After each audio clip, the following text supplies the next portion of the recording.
ಶ್ವಾಸಕೋಶದ ಸೋಂಕಿನಿಂದ ಬಳಲುತ್ತಿದ್ದ ಸಚಿವ ಡಿ ಸುಧಾಕರ್ ಚಿಕಿತ್ಸೆ ಫಲಕಾರಿಯಾಗದೆ ಬೆಂಗಳೂರಿನ ಖಾಸಗಿ ಆಸ್ಪತ್ರೆಯಲ್ಲಿ ವಿಧಿವಶರಾಗಿದ್ದಾರೆ. ಸುಧಾಕರ್ ಸಾವಿಗೆ ಲಕ್ಷಾಂತರ ಅಭಿಮಾನಿಗಳು, ಕಾಂಗ್ರೆಸ್ ಮುಖಂಡರು, ರಾಜಕೀಯ ಗಣ್ಯರು ಕಂಬನಿ ಮಿಡಿದಿದ್ದಾರೆ. ಬಡವರ ಬಂಧು ಸಚಿವ ಡಿ ಸುಧಾಕರ್ ವಿಧಿವಶ. ಸ್ನೇಹಿತನ ಸಾವಿಗೆ ಕಣ್ಣೀರಿಟ್ಟ ಡಿಕೆ ಶಿವಕುಮಾರ್. ಮಂಡಿ ನೋವಿನ ಆಪರೇಷನ್ಗೆ ಆಸ್ಪತ್ರೆಗೆ ದಾಖಲಾಗಿದ್ದ ಸಚಿವ ಸುಧಾಕರ್ ಶ್ವಾಸಕೋಶದ ಸೋಂಕಿನಿಂದ ಸಾವನ್ನಪ್ಪಿದ್ದಾರೆ. ಕಳೆದ ಹಲವು ದಿನಗಳಿಂದ ಬೆಂಗಳೂರಿನ ಖಾಸಗಿ ಆಸ್ಪತ್ರೆಯಲ್ಲಿ ಚಿಕಿತ್ಸೆ ಪಡೆಯುತ್ತಿದ್ದ ಚಿತ್ರದುರ್ಗ ಜಿಲ್ಲಾ ಉಸ್ತುವಾರಿ ಸಚಿವ ಡಿ ಸುಧಾಕರ್ ಚಿಕಿತ್ಸೆ ಫಲಕಾರಿಯಾಗದೆ ಉಸಿರು ನಿಲ್ಲಿಸಿದ್ದಾರೆ.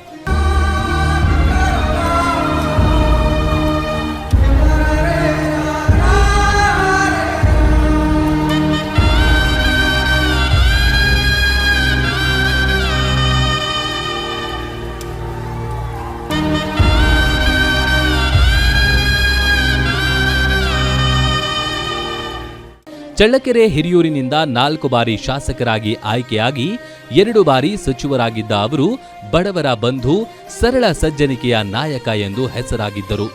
ಇವರ ಅಗಲಿಕೆಗೆ ಅಪಾರ ಸಂಖ್ಯೆಯ ಅಭಿಮಾನಿಗಳು, ಕಾಂಗ್ರೆಸ್ ಕಾರ್ಯಕರ್ತರು ಕಂಬನಿ ಮಿಡಿದಿದ್ದಾರೆ. ಬೆಂಗಳೂರಿನ ಸದಾಶಿವನಗರದಲ್ಲಿ ಕೆಲಕಾಲ ಸಚಿವ ಸುಧಾಕರ್ ಅಂತಿಮ ದರ್ಶನದ ವ್ಯವಸ್ಥೆಯನ್ನ ಮಾಡಲಾಗಿತ್ತು. ರಾಜ್ಯಪಾಲ ಗೆಹ್ಲೋಟ್, ಸಿಎಂ ಸಿದ್ದರಾಮಯ್ಯ ಸೇರಿದಂತೆ ಹಲವರು ಅಂತಿಮ ದರ್ಶನ ಪಡೆದು ಭಾವುಕರಾಗಿದ್ದಾರೆ. ಡಿ ಸುಧಾಕರ್ ಅವರು ಚಳ್ಳಕೆರೆಯಲ್ಲಿ ಜನನ ಆಗಿತ್ತು. ಅವರು 2008ರಿಂದ ಹಿರಿಯೂರಿನಲ್ಲಿ ಶಾಸಕರಾಗಿದ್ದರು. 2ನೇ ಸಾರಿ ಮಂತ್ರಿಯಾಗಿದ್ರು. ಹಿಂದೆ ಒಂದ್ಸಾರಿ ಮಂತ್ರಿಯಾಗಿದ್ರು, ಆಮೇಲೆ ಈಗ ಮಂತ್ರಿಯಾಗಿದ್ರು. ಬಹಳ ಜನಪ್ರಿಯವಾಗಿದ್ದಂತ ವ್ಯಕ್ತಿ. ಸಹಕಾರಿ ಕ್ಷೇತ್ರದಲ್ಲೂ ಕೂಡ ಅಪಾರವಾದಂತ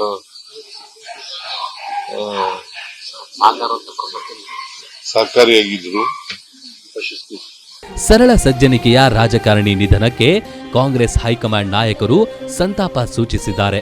ಕಾಂಗ್ರೆಸ್ ವರಿಷ್ಠ ರಾಹುಲ್ ಗಾಂಧಿ ಪುತ್ರ ಸುಹಾಸ್ಗೆ ದೂರವಾಣಿ ಮೂಲಕ ಸಾಂತ್ವನ ತಿಳಿಸಿದ್ರು. ಇನ್ನು ಸುಧಾಕರ್ ಜೊತೆ ಆತ್ಮೀಯರಾಗಿದ್ದ ಡಿಸಿಎಂ ಡಿಕೆ ಶಿವಕುಮಾರ್ ಹಿರಿಯೂರಿನಲ್ಲಿ ಅಂತಿಮ ದರ್ಶನ ಪಡೆದು ಕಣ್ಣೀರ್ ಹಾಕಿದ್ದಾರೆ. ಸುಧಾಕರ್ ಪುತ್ರ ಸುಹಾಸ್ ಅವರನ್ನು ಅಪ್ಪಿಕೊಂಡು ಭಾವುಕರಾಗಿ ನಿಮ್ಮೊಂದಿಗೆ ನಾನಿದ್ದೇನೆ ಅಂತ ಧೈರ್ಯ ತುಂಬಿದ್ದಾರೆ. ರೈತರ ಬಗ್ಗೆ ಅಪಾರವಾದಂತ ಕಾಳಜಿಯನ್ನ ಇಟ್ಕೊಂಡು ವಿಶೇಷವಾಗಿ ಈ ಭಾಗದ, ಈ ಜಿಲ್ಲೆಯ ಎಲ್ಲ ರೈತರ ಬದುಕಿಗೆ ಒಂದು ಬದಲಾವಣೆಯನ್ನು ತರಬೇಕು ಅಂತ ಹೇಳಿ ಏನ್ ನಮ್ಮ ಸಮಸ್ಯೆ ಇತ್ತು ಅದನ್ನು ಕೂಡ ಬಗೆಹರಿಸಲಿಕ್ಕೆ ಎಲ್ಲರೂ 5 ಜನ ಶಾಸಕರು ಎಲ್ಲರೂ ಕೂಡ ಒಟ್ಟಿಗೆ ಬಂದು ಹೋರಾಟವನ್ನು ಮಾಡಿ ಸಾಧನೆಯನ್ನ ಮಾಡಿದ್ದಾರೆ. ಹಿರಿಯೂರು ಶಾಸಕರಾಗಿ, ಸಚಿವರಾಗಿ ಸಾಕಷ್ಟು ಅಭಿವೃದ್ಧಿ ಕಾರ್ಯಗಳಿಗೆ ಮುನ್ನುಡಿ ಹಾಕಿದ್ದ ಸುಧಾಕರ್ ಅಂತಿಮ ದರ್ಶನ ವ್ಯವಸ್ಥೆಯನ್ನ ಹಿರಿಯೂರಿನಲ್ಲಿ ವ್ಯವಸ್ಥೆ ಮಾಡಲಾಗಿತ್ತು. ಚಳ್ಳಕೆರೆಯಲ್ಲಿ ನಾಳೆ ಮಧ್ಯಾಹ್ನದವರೆಗೂ ಅಂತಿಮ ದರ್ಶನದ ವ್ಯವಸ್ಥೆ ಮಾಡಲಾಗಿದೆ. ಚಿತ್ರದುರ್ಗ ಜಿಲ್ಲಾ ಉಸ್ತುವಾರಿ ಸಚಿವ ಡಿ ಸುಧಾಕರ್ ಅಂತ್ಯಕ್ರಿಯೆ ನಾಳೆ ಸಕಲ ಸರ್ಕಾರಿ ಗೌರವಗಳೊಂದಿಗೆ ಜರುಗಲಿದೆ.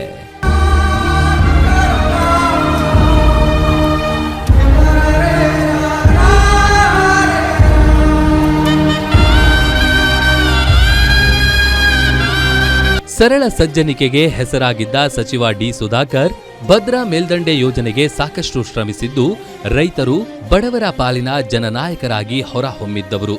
ಅವರ ಸಾವಿನಿಂದ ಅಪಾರ ಸಂಖ್ಯೆಯ ಅಭಿಮಾನಿಗಳಿಗೆ ದುಃಖವಾಗಿದ್ದು, ಕಾಂಗ್ರೆಸ್ ಪಕ್ಷಕ್ಕೂ ನಷ್ಟವಾಗಿದೆ. ಚಿತ್ರದುರ್ಗದಿಂದ ರಾಜಶೇಖರ್ ಜೊತೆ ವೀರೇಶ್ ದಾನಿ, ಗ್ಯಾರಂಟಿ ನ್ಯೂಸ್, ಬೆಂಗಳೂರು.